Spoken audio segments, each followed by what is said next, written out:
Hello friends, कैसे हैं आप सभी। उम्मीद है अच्छे होंगे। एसएससी जीडी का ये तीसरा प्रैक्टिस सेट है आज, है ना। इसमें 20 प्रश्न है और इस 20 प्रश्नों में हमने आपको पहले ही बता रखा है कि इस 20 प्रश्न से हम लोग कम से कम 40 से 50 प्रश्न जो है निकालेंगे, है ना। देखिए,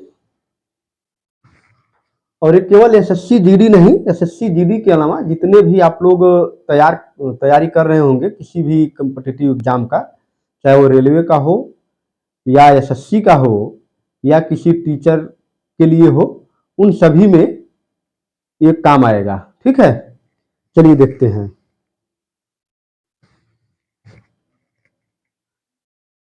पहला प्रश्न है हमारा कि जलियांवाला बाग हादसे से कौन सा ब्रिगेडियर संबंध था।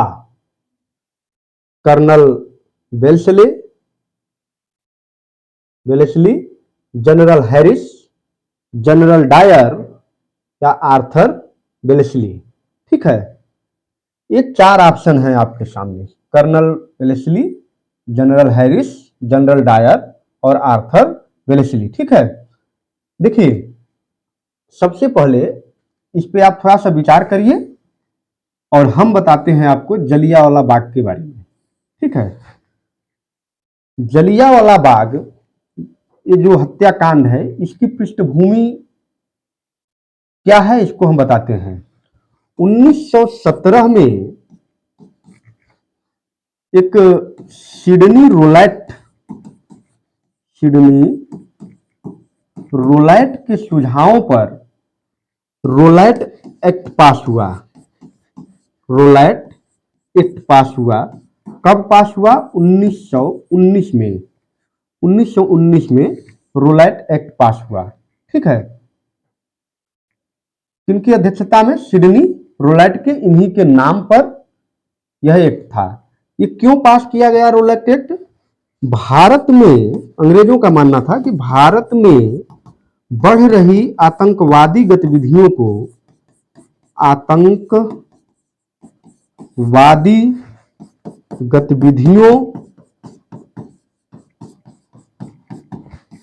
रोकने के लिए, है ना, आतंकवादी गतिविधियों को रोकने के लिए। देखिए अब हो क्या रहा था कि भारतीय जनता अब धीरे धीरे ये समझ पा रही थी कि ब्रिटिश या ब्रिटेन के लोग क्या चाहते हैं। ठीक है, तो जगह जगह विद्रोह हो रहा था, जैसे कि चंपारण में गांधी जी ने किया विद्रोह, अहमदाबाद मिल वाला विद्रोह हुआ, है ना। इसके बाद छोटे छोटे जनजातीय विद्रोह भी साथ में चल रहे थे। तो अब ब्रिटिशवासी इसी प्रकार से पंजाब में भी, ठीक है, पंजाब में भी विद्रोह उठ रहे थे। ठीक है, तो उसको दबाने के लिए पूरे देश में जो विद्रोह उठ रहे थे, उन सभी विद्रोहों को दबाने के लिए ये रोलैट एक्ट पारित किया गया। रोलैट एक्ट को भारतवासियों ने इसे बिना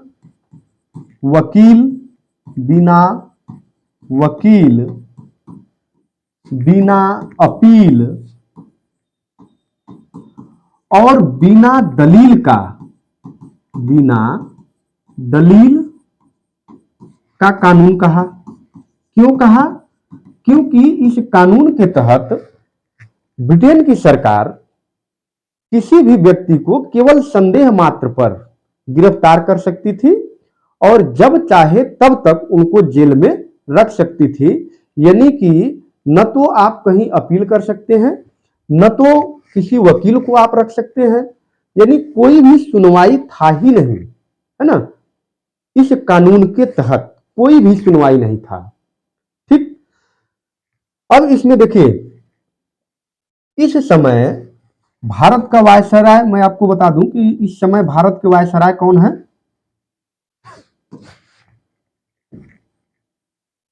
इस समय भारत के वायसराय हैं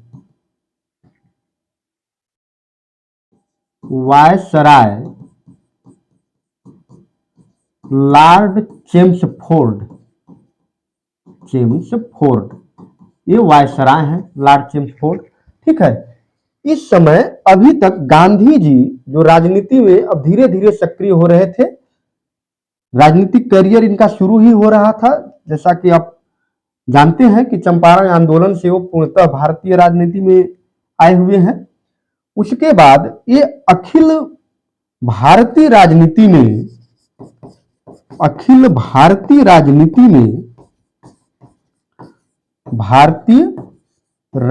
में इनका एक प्रथम आंदोलन है, प्रथम विरोध है ना। इन्होंने 6 अप्रैल 1919 को देशव्यापी हड़ताल की घोषणा कर दी। देशव्यापी हड़ताल की घोषणा कर दी। कौन सा हड़ताल भाई?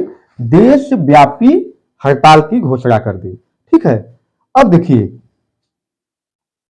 उसके बाद देशव्यापी हड़ताल के बाद जब इन्होंने घोषणा कर दी और उसमें गांधी ने सबका कौन कौन सा खिलाफत आंदोलन था उसका साथ लिया, होम रूल लीग का साथ लिया, और साथ ही साथ जो किसानों के द्वारा आंदोलन चलाए जा रहे थे, सत्याग्रह सभा, इन सभी का साथ लेते हुए इस एक्ट का जो है भरपूर विरोध किया, है ना। इसी समय स्वामी सहजानंद जो किसान आंदोलन के नेता थे, उन्होंने लगान न देने का लोगों से क्या किया? स्वामी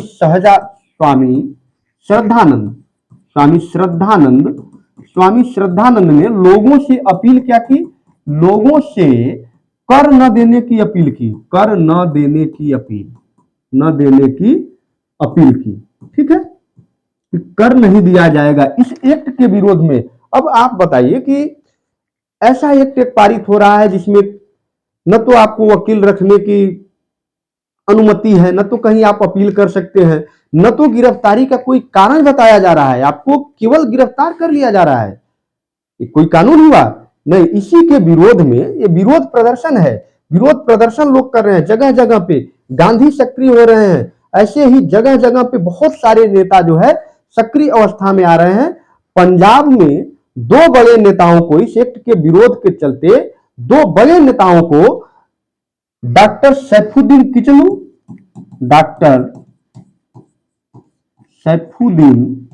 किचलू और डॉक्टर सत्यपाल को गिरफ्तार कर लिया गया। इस गिरफ्तारी के विरोध में बैसाख पूर्णिमा के दिन जलियांवाला बाग जो अमृतसर में था, पंजाब में अमृतसर में, वहां पे एक शांतिपूर्ण सभा बुलाई गई, है ना। क्या थी? शांतिपूर्ण सभा। कहां पे? जलियांवाला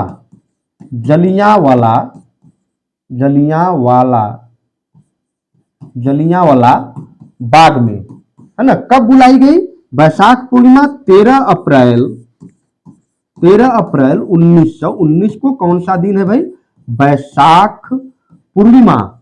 और जानते हैं बैसाखी त्योहार भी मनाया जाता है पंजाब में। उस त्योहार को भी लोग मना रहे थे। अच्छा, एक इधर का सीन चल रहा है अंग्रेजों का कि यहां पे इन्होंने कर्फ्यू जैसा माहौल बनाया हुआ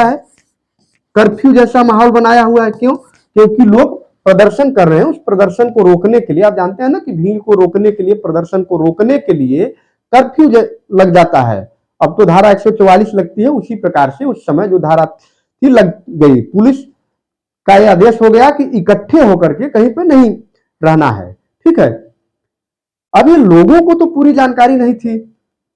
अब ये लोग जो प्रदर्शन कर रहे थे या जो इकट्ठा हुए थे, ये कोई हथियार वाले लोग तो थे नहीं, किसी के पास हथियार तो था नहीं, शांतिपूर्ण आंदोलन कर रहे थे। उसी समय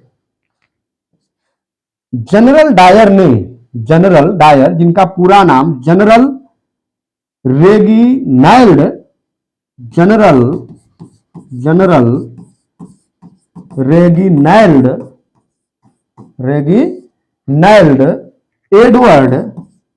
एडवर्ड डायर था। इनको कहते हैं R.E.H.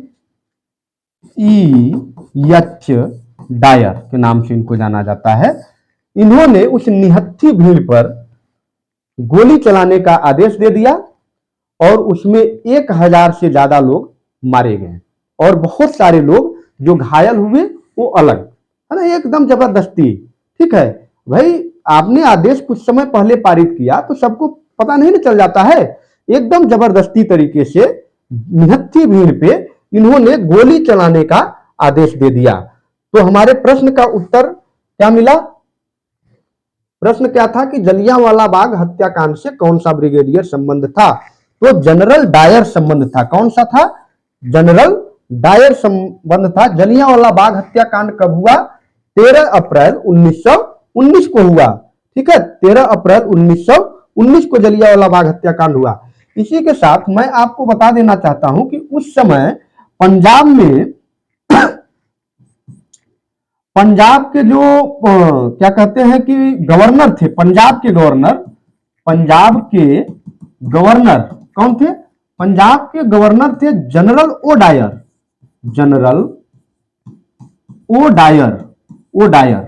देखिए दोनों डायर हैं, वहां पे ब्रिगेडियर हैं वो लेकिन मुख्य कौन है? जनरल ओ डायर, जिनको उधम सिंह, जानते हैं ना, सरदार उधम सिंह लंदन में जाकर, कहां पे? लंदन में, जिगरा चाहिए भाई, लंदन में जाकर 1940 में इनकी हत्या कर दी। हालांकि सरदार उधम सिंह को मृत्यु दंड दे दिया गया, पकड़े गए, मृत्यु दंड दे दिया गया, लेकिन उधम सिंह ने जाकर के यहाँ पे हत्या कर दी इनकी। ठीक है, और देखिए इस से जुड़े लोग इस घटना के बाद, जलियांवाला बाग हत्याकांड घटना के बाद रविंद्रनाथ टैगोर ने अपनी अंग्रेजों द्वारा दी गई नाइटहुड की उपाधि वापस कर दी और उन्होंने कहा कि ऐसी उपाधि की कोई आवश्यकता ही नहीं है ना। और इसके बाद जो वायसराय के कार्यकारी परिषद के सदस्य थे, वायसराय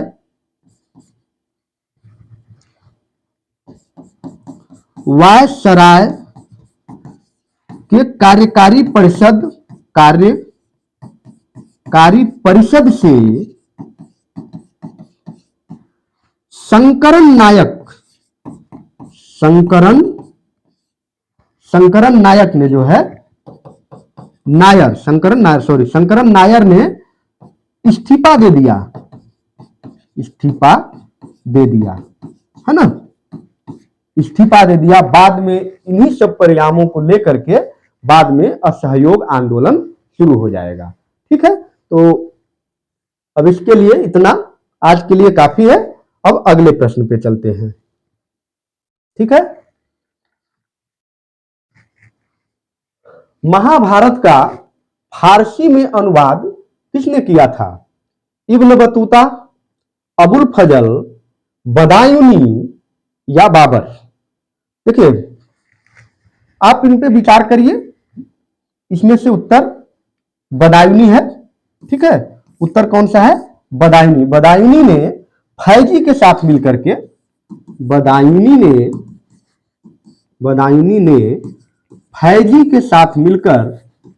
फैजी के साथ मिलकर महाभारत का अनुवाद किया। महाभारत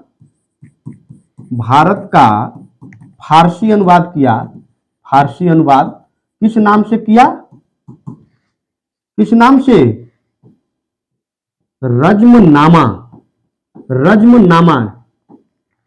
कई बार परीक्षा में पूछा है कि महाभारत का फारसी अनुवाद किस नाम से हुआ? तो रज्मनामा नाम से हुआ है। किस नाम से? रज्मनामा नाम से हुआ है। फैजी के साथ में मिलकर के इन्होंने रज्मनामा किया। और इनकी एक बदायूनी की और एक किताब भी है। कौन सी किताब है? मुताखाब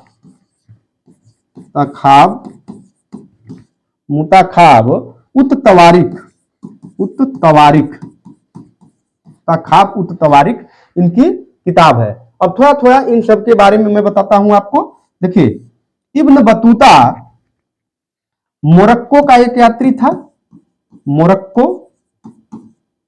अफ्रीका है, अफ्रीका, मोरक्को का निवासी था, है ना। मोरक्को का निवासी कौन था? इब्न बतूता था, मोरक्को का निवासी, है ना। ये मोहम्मद बिन तुगलक के शासनकाल में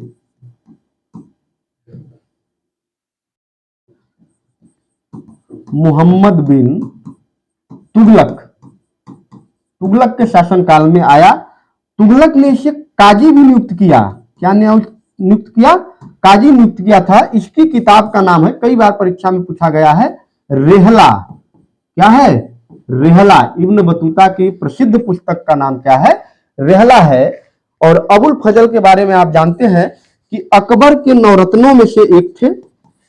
अकबर के 9 रत्नों में से एक आईने अकबरी के रचनाकार, आईने अकबरी,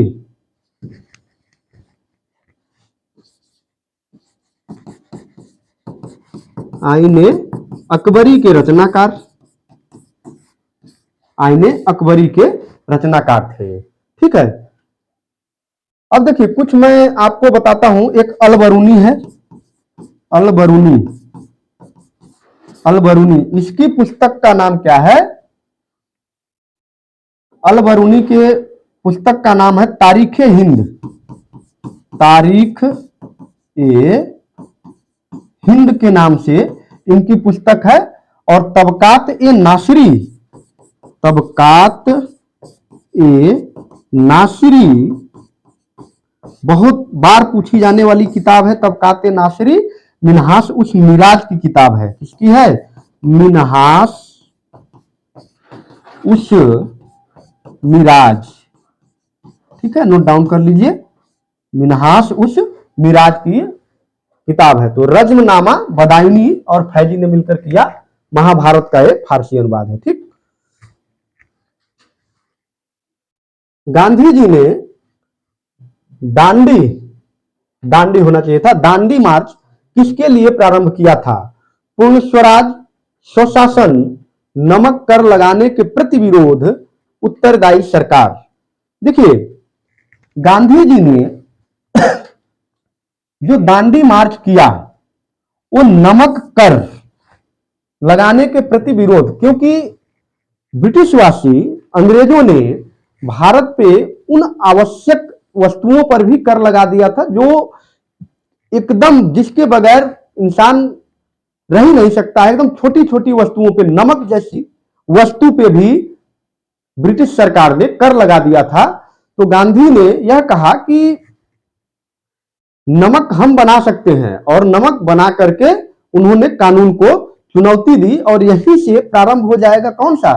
सविनय अवज्ञा आंदोलन। गांधी जी नमक जिस दिन तोड़ेंगे नमक कानून, उसके बाद जो है सविनय अवज्ञा आंदोलन क्या हो जाएगा? प्रारंभ हो जाएगा। ठीक है, सविनय अवज्ञा आंदोलन। गांधी जी ने 12 मार्च, दांडी मार्च के बारे में सुनिए, 12 मार्च 1930 को साबरमती आश्रम से, साबरमती आश्रम से पैदल चलना प्रारंभ किया अपने 78 अनुयायियों के साथ, अनुयायियों के साथ, है ना, अनुयायियों के साथ यात्रा प्रारंभ की। 240 मील, 240 मील पैदल यात्रा करने के बाद गांधी दांडी नामक स्थान पे 5 अप्रैल 1930 को, 24 दिन की यात्रा के बाद 5 अप्रैल 1930 को दांडी पहुंचे। और दांडी पहुंच करके उन्होंने एक संबोधन दिया। संबोधन क्या कहा? संबोधन किया कि इस लड़ाई में, इस सत्याग्रह की लड़ाई में मैं पूरे विश्व की सहानुभूति चाहता हूं। इस सत्याग्रह की लड़ाई में मैं पूरे विश्व की सहानुभूति चाहता हूं। और 5 अप्रैल को पहुंचे। 6 अप्रैल को नमक बनाकर, है ना, नमक बनाकर के नमक कानून को तोड़ा, नमक कानून तोड़ा। ठीक, नमक कानून को इन्होंने तोड़ा। कब? 6 अप्रैल को नमक बना करके। इनके साथ में बेब मिलर उस समय साबरमती आश्रम पे आया हुआ था। बेब मिलर अमेरिकी पत्रकार था, उसने इस पूरे घटना को कवर किया था।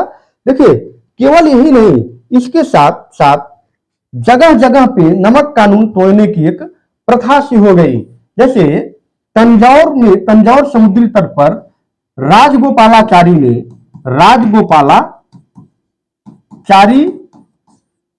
दक्षिण में राजगोपालाचारी ने त्रिचिनापल्ली से वेदारण्यम तक की यात्रा की। 30 अप्रैल को इनको गिरफ्तार कर लिया गया। 30 अप्रैल को गिरफ्तार कर लिया गया इनको, 30 अप्रैल को इनको गिरफ्तार कर लिया गया। इसी तरह से बिहार के चंपारण में जो ये क्या कहते हैं, रेह एक मिट्टी आती है, उस मिट्टी से नमक बना करके नमक कानून को तोड़ा। इस दांडी मार्च में महिलाओं की भी अग्रणी भूमिका रही थी। ठीक है, गांधी जी जब कुछ समय के लिए गिरफ्तार हुए थे तो उस समय अब्बास तैयब जी ने नेतृत्व किया था। गांधी के गिरफ्तार होने के बाद सोलापुर में उनको गिरफ्तार कर लिया गया था और गांधी के गिरफ्तारी के बाद अब्बास तैयब जी इस मार्च का नेतृत्व किया था। ठीक है, तो गांधी जी ने दांडी मार्च किस लिए किया? नमक कर लगाने के प्रति विरोध में किया। ठीक है, महमूद गजनी का अंतिम अभियान किसके विरुद्ध था? कन्नौज, मथुरा, सोमनाथ, जाट। देखिए, पहली बात तो महमूद गजनी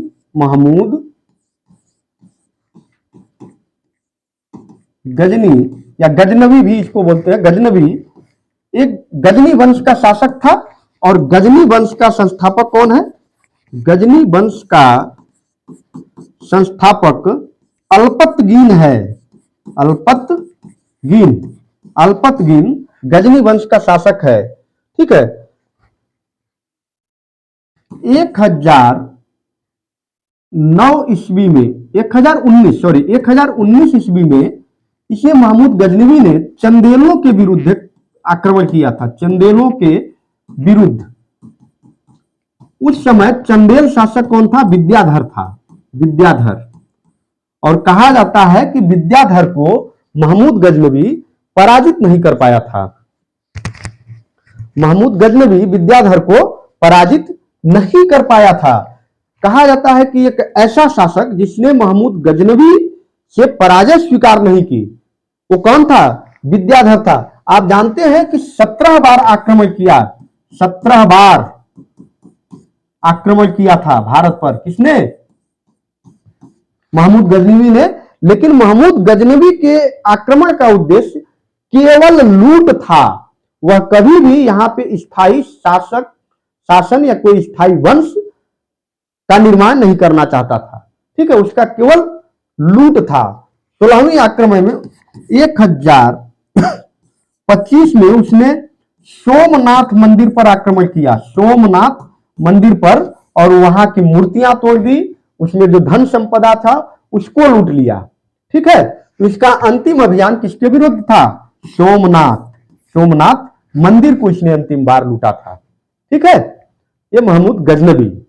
ठीक, चलिए आगे चलते हैं।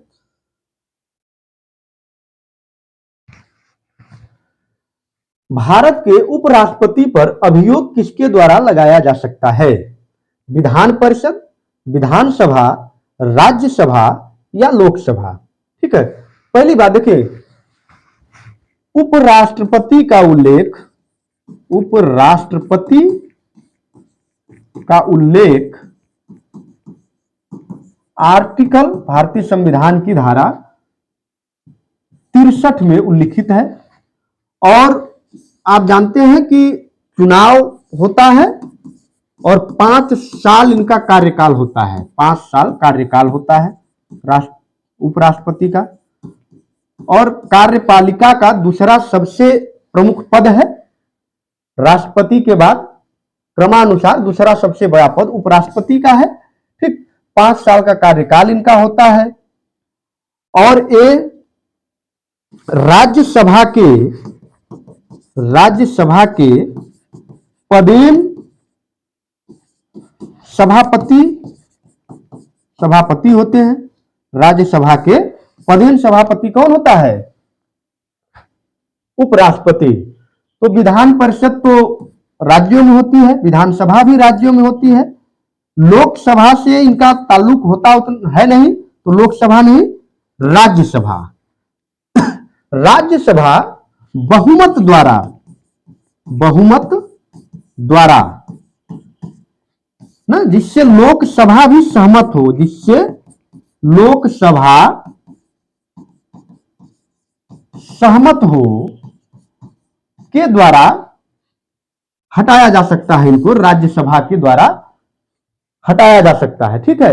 और क्या चीज है, लेकिन हटाने से पहले 14 दिन पूर्व इनको सूचना देनी होती है। 14 दिन पूर्व सूचना करनी होती है कि भाई हम आप पे अभियोग लगा रहे हैं। राज्यसभा को 14 दिन पूर्व सूचित करना होता है उपराष्ट्रपति महोदय को कि हम आप पे अभियोग लगा रहे हैं। महाभियोग का कोई उल्लेख नहीं है, राष्ट्रपति के भांति इन पे कोई महाभियोग नहीं लगता है। ठीक है। एक सिंपल सी प्रक्रिया है। बहुमत से अगर पास हो गया तो इनको हटना पड़ेगा पद से। ठीक है। इसके बाद मैं आपको बता दूं कि इस समय भारत के उपराष्ट्रपति कौन है? जगदीप धनखड़। किस नंबर के हैं? 14वें नंबर के उपराष्ट्रपति हैं। इनसे पहले कौन थे? एम वेंकैया नायडू है ना, इनसे पहले उपराष्ट्रपति थे। ठीक है। ठीक, तो इसका उत्तर कौन सा हो गया? राज्यसभा। ठीक है। भारतीय संविधान में किस अनुच्छेद के अंतर्गत अनुसूचित जातियों और अनुसूचित जनजातियों के लिए नौकरियों में आरक्षण प्रदान किया गया है? अनुच्छेद 355, अनुच्छेद 365 या अनुच्छेद 375 या अनुच्छेद 315? ठीक है। इसका उत्तर ए है, अनुच्छेद 315, अनुच्छेद 335। 335 में कहा गया है कि सेवाओं में, राज्य संघ की सेवाओं में, ठीक है, एससी एसटी को संघ की सेवाओं में नौकरियों में आरक्षण दिया जाएगा। नौकरियों में आरक्षण दिया जाएगा। और साथ ही साथ यह कहा गया है कि मूल्यांकन के मानकों को कम किया जा सकता है। मूल्यांकन के मानक को कम किया जा सकता है, इनके लिए कम किया जा सकता है। लेकिन ध्यान ये रखना है कि यह नियम लागू करते समय, इस नियम को लागू करते समय प्रशासन की दक्षता बनी रहे, इस बात को ध्यान रखना है। ठीक है। तो कौन सा हो गया उत्तर? अनुच्छेद 335। 365 में क्या है? 365 में है कि यदि संघ द्वारा बनाए गए नियम को, यदि संघ द्वारा बनाए गए नियम को राज्य सरकार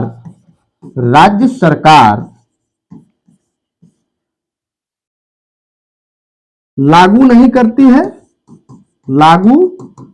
करती है, या संघ के द्वारा जो निर्देश दिया गया है उसके अनुसार यदि राज्य काम नहीं करती है, तो राष्ट्रपति के पास यह विवेक है, विवेकाधीन शक्ति है कि वह राष्ट्रपति शासन की विवेचना कर सकता है या राष्ट्रपति शासन वहां लगा सकता है ना। वो मान सकता है कि संविधान के अनुसार कार्य नहीं हुआ है, वह यह मान लेगा कि संविधान के अनुसार कार्य नहीं हुआ है। और अनुच्छेद 375 में न्यायालय आदेश देता है, जो सर्वोच्च न्यायालय है, संघ आदेश देता है कि जितने भी न्यायालय हैं, चाहे वो छोटे न्यायालय हो, बड़े न्यायालय हो, उन सभी को संविधान के अनुसार अपनी जगह पे कार्य करते रहेंगे जब तक कि कोई निर्देश नहीं जाता है। ठीक है। और 315 में राज्यों के लिए, सभी राज्यों के लिए लोक सेवा लोक सेवा आयोग होगा।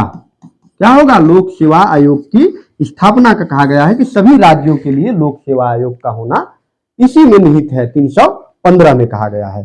ठीक है, इसका उत्तर पहला है ए वाला। अस्थियों और दांतों में उपस्थित रासायनिक पदार्थ है CA3PO4 twice, CaF2, CA3BO3 twice, CaNO3 twice. इनमें से बताइए क्या है? देखिए, दांतों को जो मजबूती प्रदान करता है वो कौन सा है?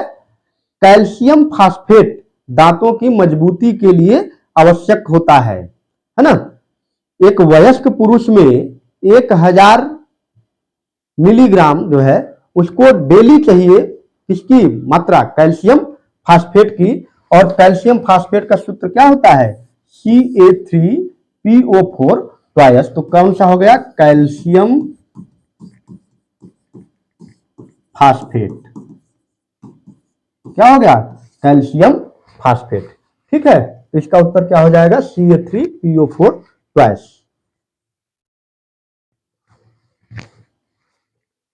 न्यूक्लियोनल केंद्रिका इसके अंतर्गत उपस्थित है। किसके अंतर्गत? सूत्रकलिका या माइटोकॉन्ड्रिया जिनको बोलते हैं, न्यूक्लियस केंद्रक, लयनकाय लाइसोसोम, या फिर कोशिका द्रव साइटोप्लाज्म, है ना। देखिए, जो केंद्रिका होती है वो केंद्रक में उपस्थित होती है। कहां पे उपस्थित होती है? केंद्रक में उपस्थित होती है। यह केंद्रक जो है कोशिका का महत्वपूर्ण अंग है ना। केंद्रक कोशिका का महत्वपूर्ण अंग है। यह इसमें कैसा दिखता है? एक धागे नुमा संरचना दिखती है इसमें, धागे नुमा संरचना, जिसको क्रोमैटिन धागा बोला जाता है। क्रोमैटिन धागा कहा बोला जाता है। और यह किससे बना होता है? प्रोटीन और डीएनए से बना होता है ना। तो प्रोटीन और डीएनए से मिलकर के ये बना होता है। और इसका उत्तर कौन सा हो गया? केंद्रक हो गया। ठीक है, केंद्रिका कहां होती है? केंद्रक में होती है। ठीक,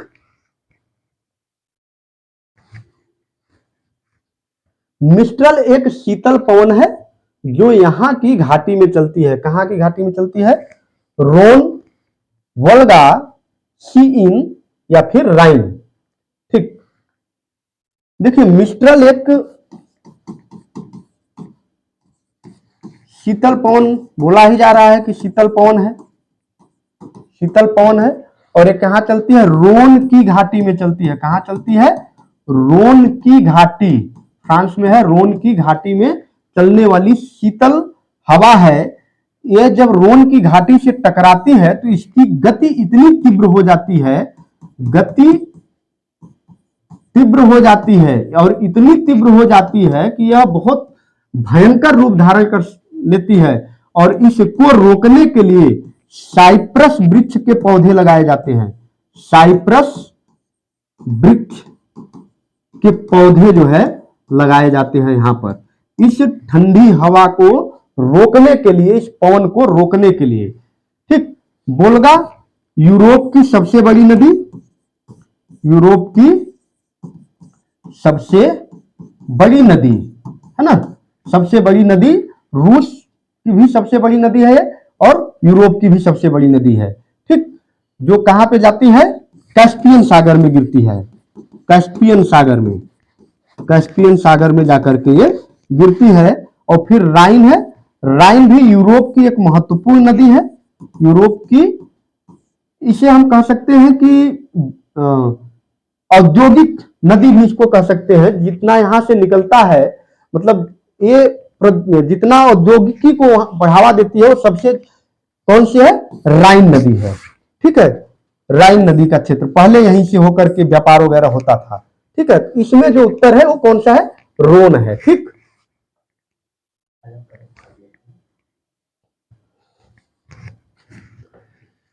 रेयान के निर्माण के लिए कच्चे माल के रूप में निम्नलिखित में से किसका प्रयोग किया जाता है? सेल्यूलोज, पेट्रोलियम, कोयला, प्लास्टिक। देखिए, अगर आप थोड़ा सा भी इसमें दिमाग लगाएंगे तो ये ऑप्शन ऐसे दिए गए हैं कि आप इसका उत्तर तुरंत बता सकते हैं। ये तो हो ही नहीं सकता, ये है नहीं, ये है नहीं, तो सेल्यूलोज है। कंफ्यूजन थोड़ा सा आपको हो सकता है सेल्यूलोज और प्लास्टिक में, लेकिन जो रेयान होता है वो सेल्यूलोज से बना होता है। रेयान सेल्यूलोज, सेल्यूलोज एक सेल्यूलोज क्या है? एक प्राकृतिक बहुलक है। क्या है? प्राकृतिक बहुलक है, इससे बना होता है रेयान। रेयान को अर्ध कृत्रिम और अर्ध प्राकृतिक भी बोलते हैं। बहुत चमकीला होता है, ठीक है। रेयान बहुत चमकीला होता है, ठीक। तो ये किससे बना होता है रेयान? सेल्यूलोज से बना होता है, ठीक है, सेल्यूलोज से बना होता है, ठीक।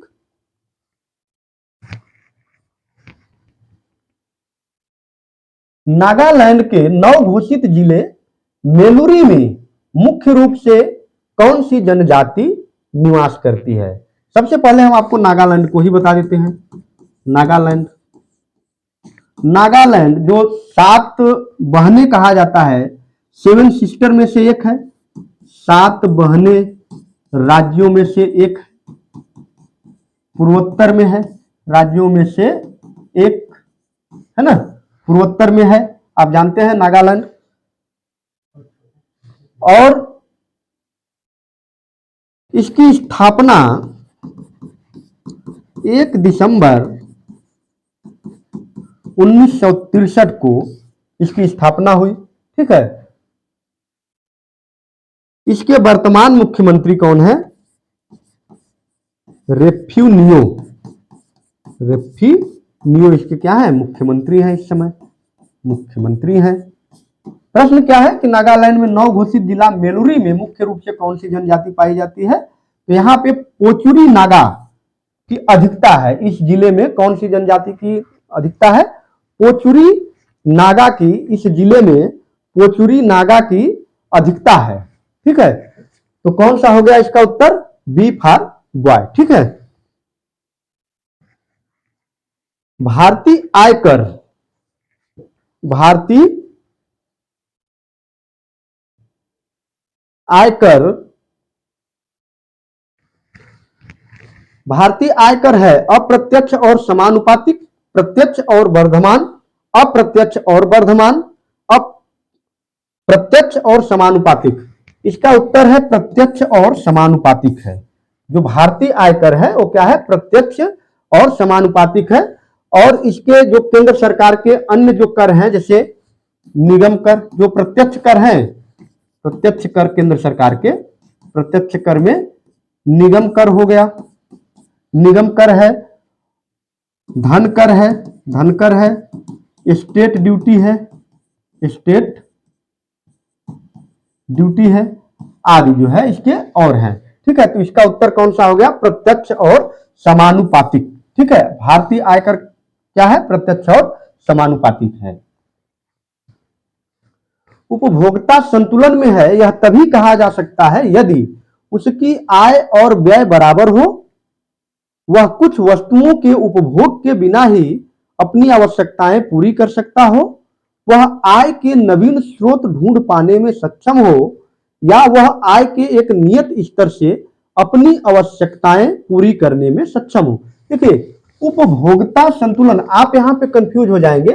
कंफ्यूज क्या होंगे कि उसकी आय और व्यय अगर बराबर है तो संतुलन में, नहीं, ऐसा नहीं है। उपभोक्ता संतुलन में आय और व्यय बराबर हो गया तो कहां संतुलन है? उसके पास कुछ बचा क्या? कुछ नहीं बचा, ठीक है। और कुछ वस्तुओं के उपभोग, संतुलन की तो कोई बात ही नहीं है। नवीन स्रोत ढूंढ पाने में सक्षम हो, यह भी नहीं है। डी है, वह संतुलन में तब कहा जाएगा कि वह आय के एक नियत स्तर से, जितना वह कमाता है उससे अपनी छोटी छोटी जरूरतों की, जो अपनी आवश्यकताएं हैं, उसको यदि वो पूरा कर पा रहा है, तब कहा जाएगा कि उपभोक्ता क्या है? संतुलन में है, ठीक। तो उपभोक्ता संतुलन में कब माना जाएगा? जब वह आय के एक नियत स्तर से अपनी आवश्यकताएं पूरी करने में सक्षम हो, तब उसे हम कह सकते हैं कि उपभोक्ता क्या है, संतुलन में है। ठीक है,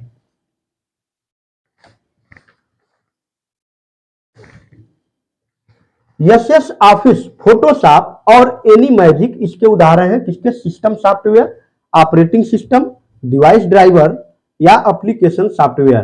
देखिए ये जितने भी दिए गए हैं, फोटोशॉप है, एनी मैजिक है या एसएस ऑफिस, ये सभी एप्लीकेशन सॉफ्टवेयर के उदाहरण हैं, है ना।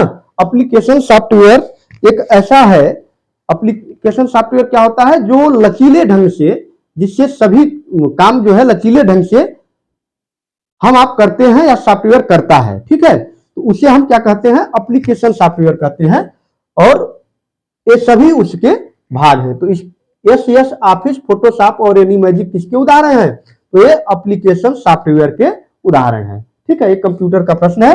चलिए आगे देखते हैं। कहा जाता है कि ताजमहल मार्बल कैंसर से ग्रस्त है। यह मार्बल कैंसर क्या है? अम्लीय वर्षा जो मार्बल का क्षरण करती है, निकटस्थ उद्योगों में से ताजमहल में धुआं भरना, ताजमहल के मार्बल में बड़ी संख्या में कवक लगना, ताजमहल के मार्बल में बड़ी संख्या में कवक लगना। ये दो एक ही बार टाइप हो गया है। चलिए तीन को ही मान लीजिए। देखिए ताजमहल की सुंदरता अब कहा जा रहा है कि धीरे धीरे घट रही है। और क्यों घट रही है? क्योंकि अम्लीय वर्षा के कारण। अम्लीय वर्षा के लिए कौन कौन से गैसें उत्तरदायी होती हैं? एक सल्फर डाइऑक्साइड, कौन सी? सल्फर डाइऑक्साइड, और कौन? Nitrous oxide, nitrous oxide. ये दोनों अम्लीय वर्षा के लिए जिम्मेदार होती हैं। और जब उस पर अम्लीय वर्षा होता है तो उसमें धब्बे जैसा संरचना लगने लगती है या उसका क्षरण होने लगता है। उसका क्षरण हो रहा है, मार्बल का क्षरण हो रहा है, और इसी क्षरण को क्या कहा जा रहा है? मार्बल कैंसर कहा जा रहा है। और ये प्रश्न कई बार परीक्षाओं में पूछा गया है कि जो ताजमहल का क्षरण हो रहा है, उसके संगमरमर का जो क्षरण हो रहा है, वो किसके कारण हो रहा है? तो सिंपल सा उत्तर है, अम्लीय वर्षा के कारण हो रहा है। ठीक है ना। और भी कारण है, जैसे फैक्ट्रियों से निकलने वाले जो धुआं है वो भी प्रभावित करते हैं, लेकिन मुख्य रूप से जो कारण है वो क्या है? अम्लीय वर्षा है। ठीक है, अम्लीय वर्षा के कारण। अम्लीय वर्षा के लिए जिम्मेदार गैसें कौन सी है? सल्फर डाइऑक्साइड और नाइट्रस ऑक्साइड। देखिए नाइट्रस ऑक्साइड कई बार नहीं मिलेगा, तो मानकर चलिए कि मुख्य रूप से कौन सी है? सल्फर डाइऑक्साइड ही है। ठीक, चलिए आगे बढ़ते हैं। जीवाणु का संक्रमण करने वाले विषाणुओं को क्या कहते हैं? आधारिक पिंड, बेसिडियस बीजाणु, जीवाणु भोजी या क्षारक रोगी। देखिए उनको कहते हैं जीवाणु भोजी, बैक्टीरियोफेजेज। ये पूर्ण रूप से किस पर आश्रित होते हैं? जीवाणुओं पर आश्रित होते हैं, जीवाणुओं पर आश्रित होते हैं। पूर्ण रूप से ये किस पर आश्रित होते हैं? जीवाणुओं पर आश्रित होते हैं, और उन्हीं को खा करके इनका पेट जो है भरता है ना। और इनमें जीवाणुओं में क्या होता है? बैक्टीरियोफेज में न्यूक्लिक अम्ल, न्यूक्लिक अम्ल, और क्या होता है? डीएनए होता है ना। डीएनए और न्यूक्लिक अम्ल से बने होते हैं।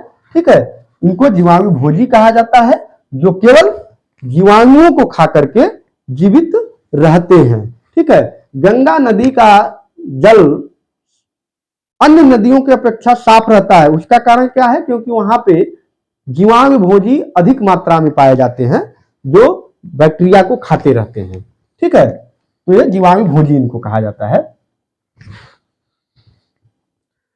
किस देश ने लिग्नोसैट नामक दुनिया का पहला लकड़ी का उपग्रह विकसित किया? जापान, रसिया, चाइना या फिर इजराइल। ठीक है, ये चार देश हैं आपके सामने, जापान, रसिया, चाइना और इजराइल। इनमें से किस देश ने, देखिए जापान ने लिग्नोसैट को बनाया। किसने? जापान ने। उद्देश्य क्या था लिग्नोसैट का? उद्देश्य यह था कि अंतरिक्ष में लकड़ी का उपयोग की संभावना, लकड़ी के उपयोग की संभावना तलाशना इनका उद्देश्य था। संभावना। और आप जानते हैं कि टेक्नोलॉजी में जापान क्या है, सबसे आगे है। अमेरिका की स्पेस एजेंसी स्पेस एक्स से इसको जो है भेजा गया। और आप जानते हैं इसमें लकड़ी का जो बना लिग्नोसाइट, इसमें न तो गोंद का इस्तेमाल किया गया है, न तो कील का इस्तेमाल किया गया है, बल्कि पुरानी जो आर्किटेक्ट की जो पद्धति है उसमें खाप बना बना करके वैसा कुछ पद्धति का इसमें इस्तेमाल किया गया है। ठीक है, तो ये कौन सा है? जापान है। लिग्नोसाइट तो पहला लकड़ी का उपग्रह विकसित करने वाला देश कौन सा है? जापान है। ठीक। कौन सा राज्य कोदो बाजरा पशुपालम स्क्रोबिकुलटम का सबसे बड़ा उत्पादक है, जिसका उल्लेख हाथियों की मौत के कारण समाचारों में हुआ था? अभी हाल ही में अक्टूबर नवंबर में ये हाथियों का मौत जो है चर्चा में रहा था। और ये हाथियों का मौत जो हुआ था वो Bandhavgarh tiger reserve, Bandhavgarh tiger reserve कहां पे है? मध्य प्रदेश में है। मध्य प्रदेश में क्या है? मध्य प्रदेश में है बांधवगढ़ टाइगर रिजर्व। इसकी 1968 में इसको बनाया गया था बांधवगढ़ को। और इसमें टाइगर और टाइगर के अलावा ढेर सारे जो है जीव पाए जाते हैं, पशु जंगली जानवर पाए जाते हैं। ठीक है। अब हुआ क्या है कि जो एक कोदो है, कोदो में एक प्रकार का फंगस है। कोदो में एक प्रकार का जो फंगस लगा, फंगस के कारण, फंगस जैसे कोदो को हाथी खा ले तो उस फंगस के कारण इन हाथियों की मौत हो रही है ना। अब देखिए, अब किसानों का भी इसमें नुकसान है। जो कोदो इन हाथियों के मौत के पहले 45 रुपए पर केजी था, वो घट करके 15 रुपए पर केजी हो गया। अब किसानों का कितना बड़ा नुकसान है। ये केवल किसके कारण? फंगस के कारण। और ये कहां पे है? मध्य प्रदेश में। तो इसका उत्तर क्या है? मध्य प्रदेश ना। कोदो बाजरा का उत्पादक, वैसे अगर कोदो बाजरा के उत्पादन में अगर आपको देखा जाए तो राजस्थान अव्वल है, राजस्थान। लेकिन जो चर्चा में भी था वो क्या था? मध्य प्रदेश का बांधवगढ़ टाइगर रिजर्व था। ठीक है, चलिए आगे देखते हैं। किस भारतीय मुक्केबाज ने विश्व मुक्केबाजी महासंघ का सुपर फेदरवेट विश्व खिताब जीता? विकास भारद्वाज, गविरेड्डी रामैया, शुभम यादव या मनदीप जांगड़ा? तो देखिए, मनदीप जांगड़ा ने ब्रिटेन के कोरोन मैकेंटोश, कोरोन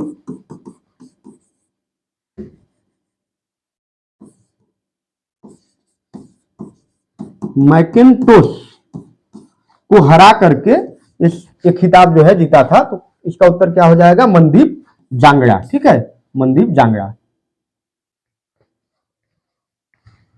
हाल ही में भारत के रक्षा मंत्री ने किस स्थान पर मेजर रालेंग नाओबाब को समर्पित वीरता संग्रहालय का उद्घाटन किया? जोरहाट असम, जोरेथांग सिक्किम, तवांग अरुणाचल प्रदेश, जैसलमेर राजस्थान। 31 अक्टूबर 2024 को, 31 अक्टूबर 2024 को रक्षा मंत्री, कौन है भाई रक्षा मंत्री? राजनाथ सिंह। राजनाथ सिंह ने सरदार वल्लभ भाई पटेल की प्रतिमा को मेजर रालेंग नाओबाब को समर्पित किया। जो कहां पे किया? तवांग अरुणाचल प्रदेश, अरुणाचल प्रदेश। तो इसका उत्तर कौन सा हो जाएगा? तवांग अरुणाचल प्रदेश। ठीक है, तो फ्रेंड्स आज के हमारे 20 प्रश्न थे। वीडियो अगर अच्छा लगा हो तो लाइक कमेंट शेयर जरूर करें। ठीक है, और उम्मीद है कि आपको अच्छा लगेगा वीडियो। बस केवल आपको ध्यान से पढ़ने की जरूरत है।